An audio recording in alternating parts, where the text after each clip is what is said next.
What's up, everybody? We're in Panama City Beach. Keeping it realer than a fishing pole out here, man. You know, I don't even know what I'm talking about. I'm just talking. All right, there's Hungry Howie's, by the way. Nicest Hungry Howie's I ever seen. I have never seen a Hungry Howie's that pretty. So there's some type of scenario unfolding over here. I saw a bunch of people gathered, and I was like, yo, what happened, bro? Check out the car game out here. Look at these cars, man.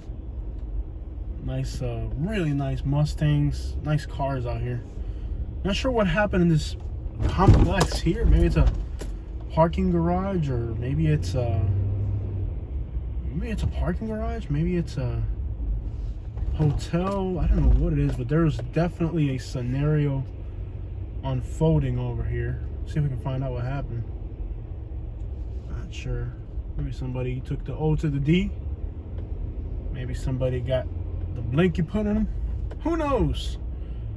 Anything could happen. It's Florida. What happened here, though? It's quite the crowds. You can see it. Yo, what went down out there, man? Huh? What happened over there? I see somebody get hauled away. Oh, I don't know. All right, man. Yeah, that ain't my bad. Oh, he's gangster. It's none of his business. They're definitely from Alabama. It says here, let's see, I don't know. Something went down for sure. There's an ambulance. I don't know what this is, but there's definitely some type of scenario unfolding here. People did not seem friendly. Looks like a club. Oh my gosh. Is it a club? It's a club. What type of person goes to a club? It's a club. I mean, they got some type of... I don't even... What is wrong with people, man? I don't know what's going on there, but whatever's going on is uncouth. Uncouth, man.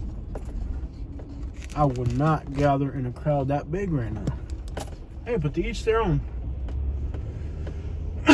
To each their own, man. Who knows?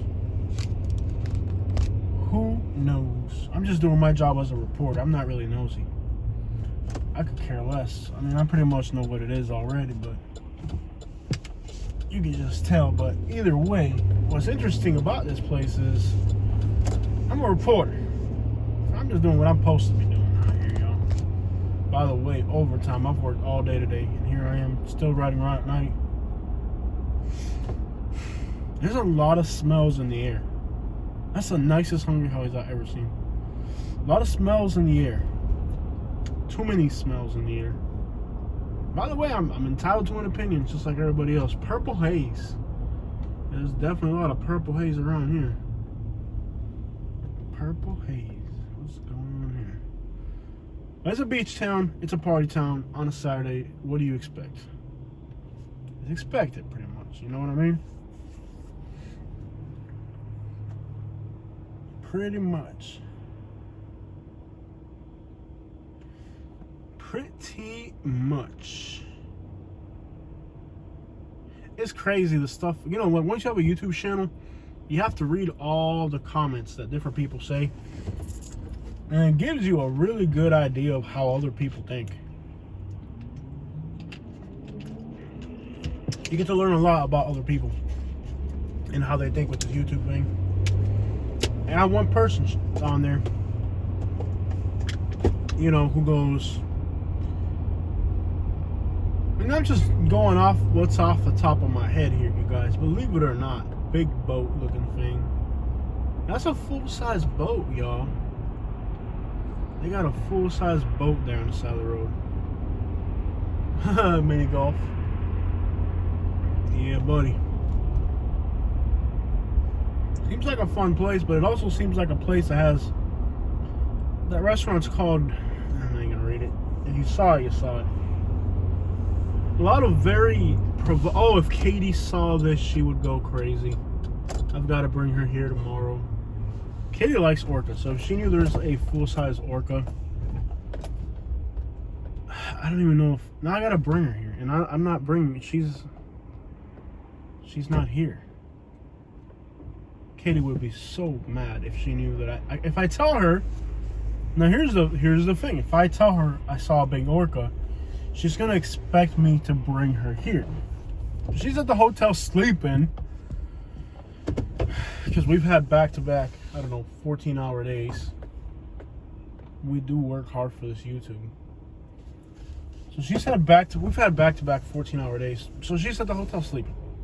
She loves orcas. Anything orca related, she loves it. Here's this giant orca.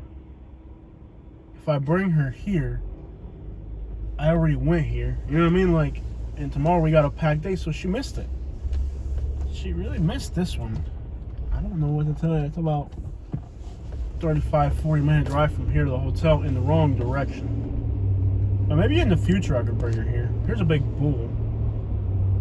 Giant bull, giant orca, giant boat. This place seems like a fun place. They've tried to make it fun. They've tried the best they could to make it fun. We're getting a glare here. I'm sorry about that. Not much I can do about the glare. You can tell they've tried to make this place fun. I have no idea where I'm driving, and I can't find out where I'm going because I got one phone. Cobra. This thing's called Cobra. They've tried to make this place fun, you know? You can tell by looking around they've tried to make this place fun. You know? But I'm just saying my opinion. Just talking what's on my mind. A lot of times people get shocked at what you do as a YouTuber. But what they don't realize is if you hung out with me on a daily basis, you would have these conversations with people. What makes it different is that, you know, I'm just being a normal person basically when I do my YouTube channel. A lot of YouTubers put up an act. If they're a realtor, they try to act all professional. You know, if they're trying to impress people. Oh, what's up, man? Hey, this your boy Jose, man. Hey, what's up, man? Yeah, man, I'm from Florida, man. They're trying to put on some type of show. You know, they're either trying to appear. If they're a realtor, they're trying to act super professional. And if they're trying to be like a celebrity, they're trying to act cool. Hey, what's up, man? Hey, it's your boy Jose, man. What's up, man? Throw the J's up, man. You know, and it's just they're putting on, and I'm just being whoever I am, talking about whatever the crap I'm talking about. Because I know I know you're gonna watch the video because you want to learn about the place, but I might as well narrate it. And if I'm gonna narrate it, I might as well be me. I don't know. But we're in Panama City Beach, and this area's got a lot of tourism. I'm not gonna be like that. You know what I mean? I'm just gonna be whoever the crap I am. Because at the end of the day, you're just here to watch the video. I'm just here. I feel like you're not even here for me. You're here for the video. So the least I can do is try to entertain you. I don't know. Right? Wrong? Let me know what's good. We got a real good thing going on with this channel. Not a lot of subscribers, but really good subscribers. A lot of other channels getting a lot of people getting a lot of following. I ain't seen that one yet. Guruchis, Jin. I've seen that somewhere else too. Newbies. There's a lot of bars here that I'm pretty sure are very adult centrified.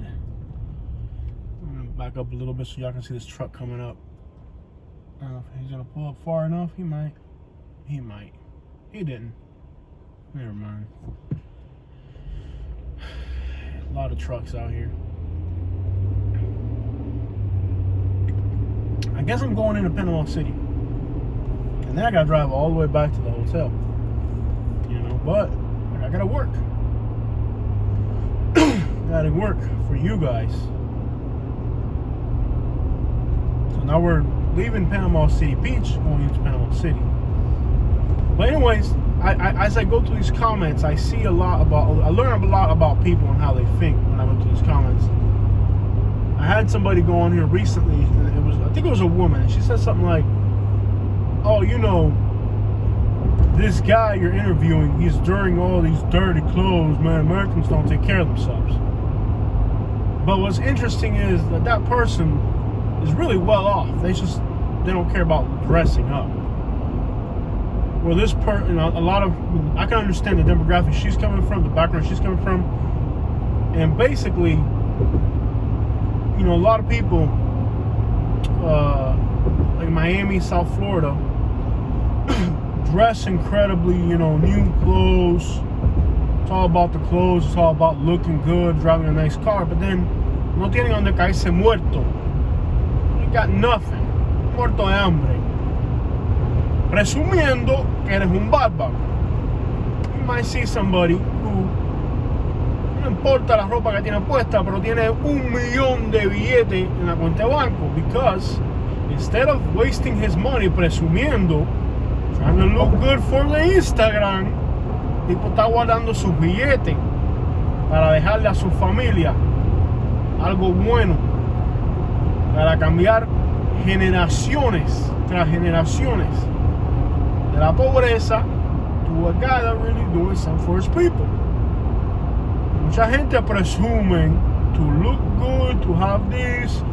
Oye, me saque los zapatos nuevos, mira para la cadena, mi hermano. Pero esa cadena, you buy it with a credit card, mijo. Este es un muerto de hambre. En vez de presumir tanto cadena y carro y zapatos, cómprate una casa, real estate, a una inversión para que le dejes a tus hijos algo aparte de miseria.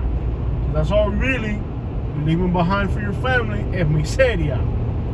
You're not leaving them anything good cuando gastas todo tu freaking dinero en una cadena de oro que al final a comprarte una tarjeta de crédito. Because it's crazy how people in South Florida, not just that, like I actually looked into some statistics about this. I got into this, man. Turns out Connecticut and New York are the leaders. New Jersey too. They are top-ranking presumidores.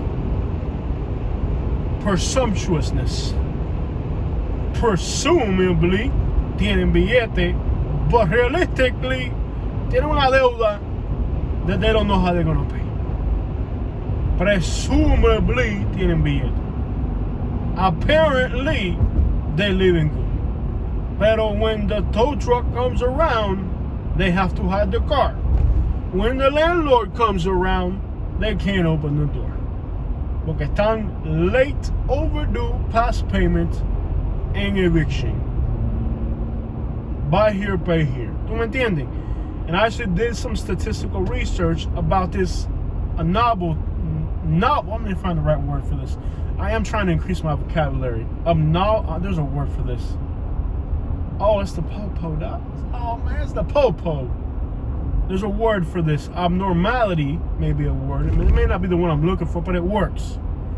It's abnormality of people who presume to be living a very sophisticated lifestyle, but in reality are nothing more than a slave to a bank or 2 or 3 or 4 or 5. You're not living in a house, you're taking care of a house for the bank. You're not painting your house, you're painting the bank's house because it's not yours yet. Don't paint it until it's yours, man. Forget about putting a freaking tree in the garden.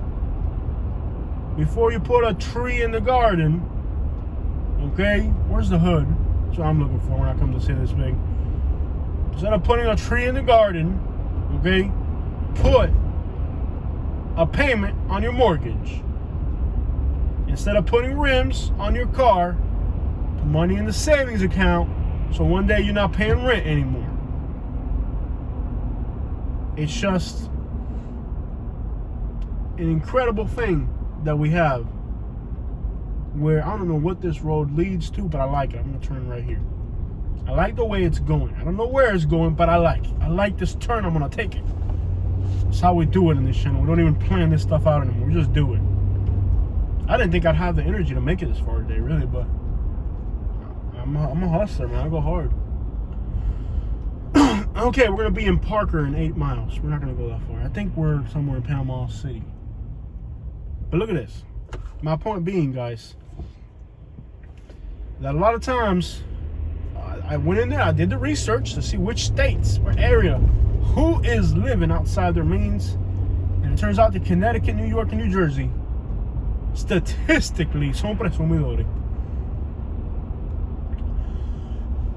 check this out. Among the things that I found out, when New Yorkers come over here, they're buying houses cash. But those are the smart New Yorkers. The stupid New Yorkers are the predominant majority of New Yorkers still there paying rent. Turns out that New York and California, Connecticut have the highest percentage of people who are paying rent. They don't own their property. Ironically, they're also the states with the highest incomes. Ironically, they're also the states with the highest rents. Worst rent, income to living expense ratios, all of the worst statistics. Although honestly, Hialeah, Miami take that category all to themselves, but that's another topic right there, all to itself. That's a whole nother topic. My point being, namely, that for the most part, a lot of places, the culture of the place is to presume that you're really balling. But you're not making $100,000 for you and your family. You're making $100,000 for the bank. You're not living in your house. You're not painting your house. You're painting the bank's house that they're letting you live in until you pay it. In the meantime, you're paying them a lot of interest. What do I say all that for? Now that I'm in Alabama, the culture there is to presume you're broke. Haha, here's another culture. The culture of presuming to have when you ain't got nothing. Here's another culture. A culture of Alabama of even though you got it, you do the best you can to pretend you don't. I don't buy anything that burns to burn. I don't burn my money, but I see people that burn their money. And the math don't add up because I know what it costs to burn your money. A lot of people are burning their money. They're burning it. $20, $40 a day getting burnt up on the back porch watching the Half-Baked or something. You know what I mean? I know what it costs to do that. The math don't add up. By the way, there's probably homeless people. Yep, sure enough, there's a homeless dude right there. There's at least one homeless dude on this place. Homelessness is a problem. I was just reading one of my last comments on the channel. Somebody was saying how homelessness has kind of become a problem for Florida. It really has. So we're in Panama City right now. Somebody's just sleeping right there on the park. So they're homeless. Not gonna lie though, they got a blanket and a bicycle. They're straight. They might be having a better night than I am. I'm still working because I got a house to keep up with. They're sleeping because they ain't got a house to keep up with. I'm working because I got to keep up my house. So the culture of Alabama is to presume that you don't have it. So here's a whole different culture now. That goes to the IRS, that goes to the statistics, everybody's fooled on that one. The culture of Alabama is to make it look like you ain't got it. Because people are very envious. And too many people are getting to the money. And they don't want you to know how they're getting to the money. So, since they don't want people to know how they're getting to the money, because it's all a bunch of stupid people, really. So if they see you doing something, monkey see, monkey do. You start a landscaping company, next thing you know, everybody's at a landscaping company. So it's monkey see, monkey do in the great state of Alabama. For the most part, as far as business endeavors go, it's monkey see, monkey do. If people see you getting to the money, they're going to get to the money the same way you get into it because you gave them the point. You taught them. Monkey see, monkey do economy in Alabama. Because I already know how this goes. Golden Gate Estates. I used to be a good hustler in Golden Gate Estates. I used to pick up scrap metal. And I would go to somebody's house today and pick up scrap metal from them. And the next week, I'd see them collecting scrap metal. Because they told their buddy, oh, I gave this guy scrap metal. You gave it to him, man. You could have sold it. I wonder how much he got. Boom. Next thing, the person that gave me the scrap metal 2 or 3 weeks down the road, now they're picking up scrap metal. And next thing you know, all the people that I was working for ended up that now they're my competition. So my customers turn into my competition in Florida. This was going to get states, you know what I mean? Going to get states, my customers turn into my competition. The same type of people here in Alabama. People really keep it on the down low however they get their cash flow. Anyways, that fools you, fools your neighbors, it fools the IRS, it fools statistics. The culture of Alabama is to presume you're broke. In some places, the culture is to presume you have a lot. Different cultures, different statistics. But at the end of the day, when you drive through a farm and you see $2 million worth of equipment on somebody's front lawn, somebody stupid might go by and say, look at this guy, he's picking cotton, he's broke. I'm like, no, that piece of equipment to pick cotton is worth $700,000. So who's really broke? You driving by in your brand new truck that still got payments on it. Who's really broke? So just a little abnormality there. That's probably the word I was looking for. Where sometimes people can look, oh, we in the hood now. We in the hood? No, these are at least, okay, these are businesses, okay. If there were houses, then I'd be, oh, that house look like in the hood. I don't know where the hood is. It's usually close to the center of the city. Nobody wants to live near commercial parks. But anyways, different places, different cultures. In a lot of states, the culture is to presume you make a lot of income. You look at it on paper, wow, this guy made $100,000. Yeah, but after you pay that rent, pay that car, pay that interest, pay that child support, you ain't made nothing. And then, Billy Jean over here, you drive by his farm, you're like, oh, wow, he's picking cotton. He's living like they were in the 1800s. But what you don't know is he's picking 100 acres of cotton. And he's not making a whole lot per acreage, but somehow things work out. Not sure how. When you buy that new couch, you best believe there's cotton inside of it. Well, this is Panama City. Hope you guys like my video, and I hope you guys like my wacky observations about social economics. This gas station has a hood vibe to it. It's got a cat outside. That's how you know it's hood. If there was a cat outside a gas station, I don't know why that car's got the doors kind of semi-open. This is the hood. I know the hood when I see it. I know the hood when I see it. What's interesting about Panama City too is it's the hood, but it's also like some of the roughest looking people in this city probably ain't even from here. Oh man, again, Redneck Riviera. This is where the rednecks come to party. Arkansas, Alabama. But next time you drive by that cotton field, find out how much they get per acreage on that cotton. Find out how many acres they got. Find out how much. That's a side hustle. That's not a main job. That's something you're doing between jobs. Part of a little section of the year you do this little gig. You understand? But that's how it goes. This guy's wearing a full-on ski mask while driving. All right, guys. That's my observations for the day. Hope you guys like it. Do you guys believe me? Do you think I'm crazy? Does it make sense? Make sure you comment. I'm gonna lock my doors. Checking out from Panama City in the Florida Panhandle, the 850.